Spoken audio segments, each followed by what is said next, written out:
Hi అండి. Welcome back to Freddy Genie's Kitchen. నేను మీ ప్రియాంక.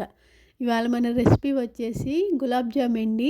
గులాబ్ జామ్ అంటే అందరికీ కూడా ఇష్టమే కదా.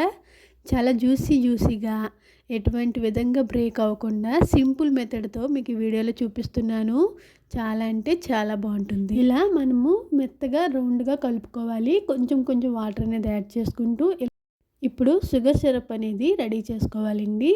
1.5 కప్పు వరకు అంటే హాఫ్ కేజీ షుగర్కి హాఫ్ లీటర్ వాటర్ అనేది పర్ఫెక్ట్గా సరిపోతుంది. షుగర్ వాటర్ అనే క్వాంటిటీ రెండు కూడా ఈక్వల్గా మనం యాడ్ చేసుకోవాలి. షుగర్ అంతా కూడా ఇలా మెల్ట్ అయ్యాక ఇలా బబుల్స్ లాగా వచ్చాక ఇందులోనికి మనము ఇలాచీ పౌడర్ అనేది కొంచెం యాడ్ చేసుకోవాలి. ఇలా షుగర్ అంతా కరిగాక మీడియం ఫ్లేమ్లో పెట్టి 5 to 6 మినిట్స్ వరకు ఇలాగ మనము చేయితోని జిగటలాగా అనిపిస్తే చాలండి. మనకి సిరప్ రెడీ అయిపోయినట్లే, పాకం రెడీ అయిపోయింది. ఇప్పుడు ఈ స్టేజ్లో మనం స్టవ్ ఆఫ్ చేసుకొని షుగర్ సిరప్ అనేది పక్కన పెట్టుకోవాలి. ఇప్పుడు ఇందాక కలిపి పక్కన పెట్టుకున్న పిండి ఉంది కదా, దాని మీద మూత తీయాలి.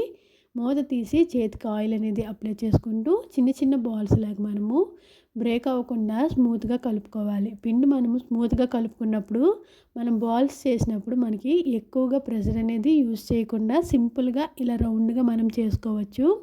ఇలా మొత్తం కూడా ఇలా రౌండ్గా చేసుకున్నాక నాకైతే ఇక్కడ కరెక్ట్గా మనకి 30 గులాబ్ జామ్స్ అనేవి నాకు అయ్యాయండి. ఇలా ఇప్పుడు ఆయిల్ అనేది హీట్ ఎక్కాక 1 by 1 చొప్పున మనము గులాబ్ జామ్స్ వేసుకోవాలి. గులాబ్ జామ్స్ మనము మీడియం ఫ్లేమ్లోనే ఫ్రై చేసుకోవాలి. అప్పుడే లాన్ కూడా పర్ఫెక్ట్గా ఏగుతాయి మనకి.